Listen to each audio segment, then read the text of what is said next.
Hey guys, it's Tino, and I'm back for another speedrunning segment of Onimusha Warlords.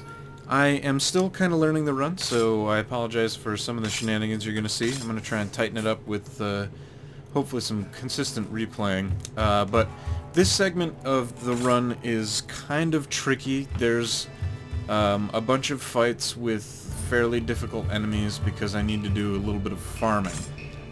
In order to get through the east area, I basically need to get... Come on, come on. Yes! On that screen, you can actually get through the... you can get through it quicker if you hug the wall at the end there. You can actually access the door before switching screens, so that's kind of quick. But what I was going to say is the Arashi is needed to be level 3 for all of the east area, so at this point, I don't have that. So we need to do that real quick. So I'm going to go ahead and kill the ogre here. And I'm actually going to hang out in this room for a second or two. And I'm actually going to switch the Ko-in because this actually seems to work a little bit better for me in this room. Reason number one, I might as well kill Soul Stealers while I'm waiting for the other ogre to spawn. I think he has spawned now. Yep.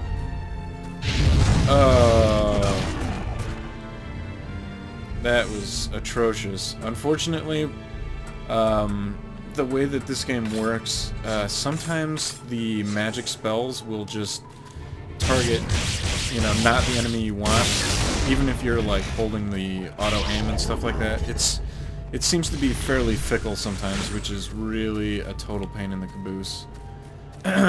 So anyways, I switched to the Enryu there because it normally makes killing the ogre there easy, and it also helps in this little fight right here. I would have the Ko-in out, and that helps a lot against these guys. I'm just for the sake of not getting schooled anymore, I'm going to switch. For whatever reason, this weapon is much easier to kill these things with. The broad strokes really makes fighting them much easier. Yeah. Okay. Not too shabby, not too shabby.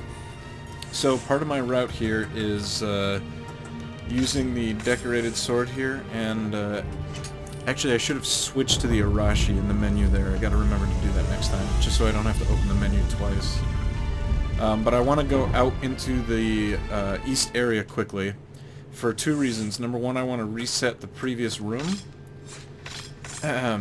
That's the most important reason, but it also is just going to get this little cutscene thing out of the way so that I don't have to deal with it later. Now this area is very tricky. I actually died here last time I tried to do this. That's brilliant positioning. Oh yes, unbelievably good. That was awesome. Awesome, awesome, awesome. I cannot believe my luck there. I have to fight the 3 shadow ninjas in this area as part of my sort of like farming route. They give basically like almost exactly what I need in terms of souls in order to get the Arashi to level 3. That time it actually went brilliantly. That's one of the best fights I've ever had with them. If you can lock them in corners like that, it's totally brilliant. And that's actually bad news that I didn't get the kill on that guy. On the other archer, that is. So I'm going to have to try and get this here. Yes, that's going to work. I'm actually... oh, crap. How do I play this game? I'm a little bit heavy on the souls now. But that's actually not that big of a deal. Like I said, learn and run, trying to figure things out as I go. But this is still pretty close, so I'm still fairly optimized here. And the rest of the souls I'm just going to put on getting the Shiden to level 2, because that's, I don't know, really the only other thing I can think of. It might not be a good idea to do that, because that means I can only get 1 magic attack off at the moment, but I will say it again. Said it once, I'll say it again.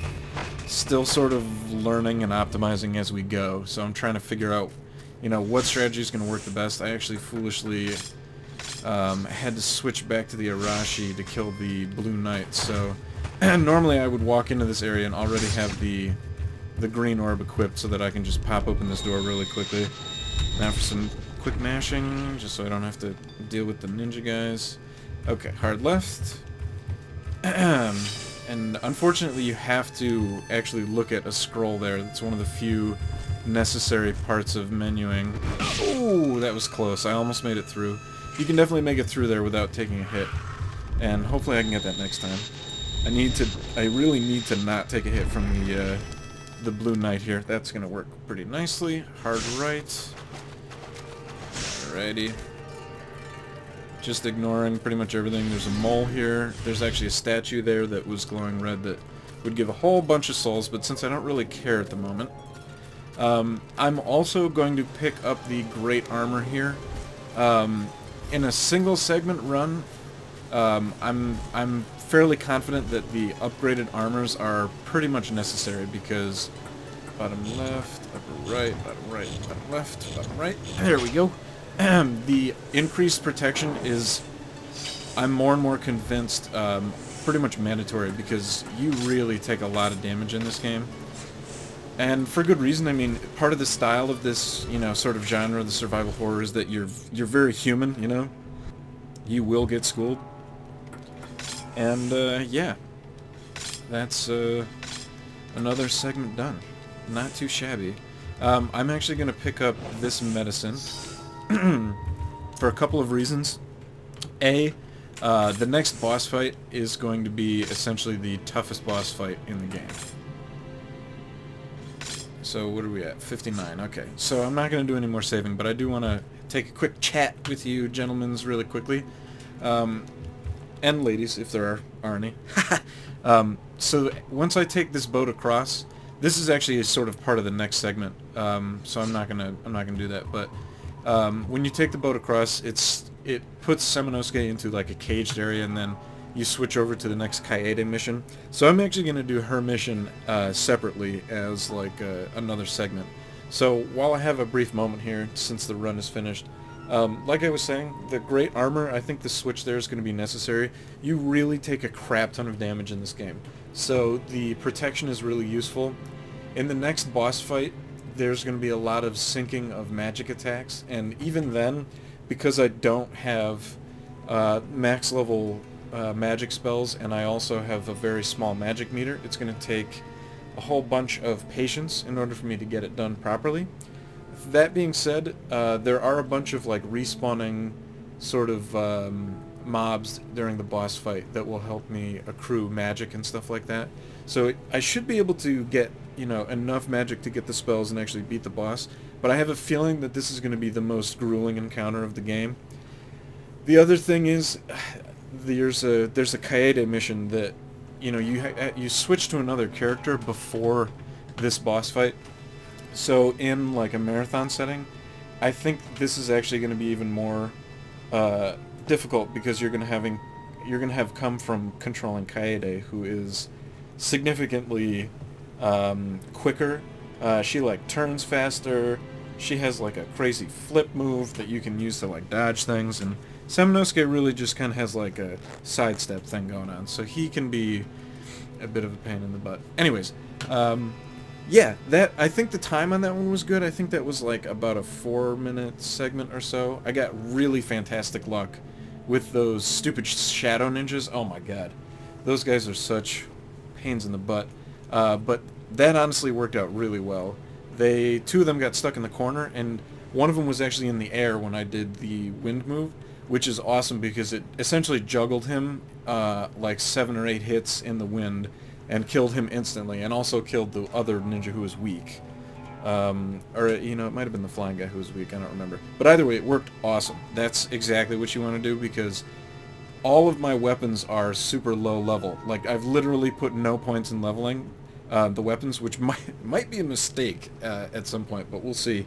Thankfully, they give you magic fountains a lot, and you almost always can go into boss fights with, like, full magic on all of your weapons, if not most of them, so that helps a lot. But yeah, some of the things that I could optimize a little bit better would be the waiting for the ogres to spawn. It seems like if you wait farther away, the ogre seems to spawn faster, but I kind of got sidetracked with the Soul Stealer fooling around. And I also, as you saw, the magic attack decided to lock onto the Soul Stealer instead of the ogre, which was annoying because I had to switch weapons. There were a bunch of unnecessary weapon switches that I really should not have had to do, but unfortunately, because I'm a noob, they did happen. And we'll work on that. So I think overall this was a pretty solid run. And thank you guys for watching. It's Tino, once again, speedrunning Onimusha, and you're all wonderful. And I'll see you in the next episode. Thanks for watching.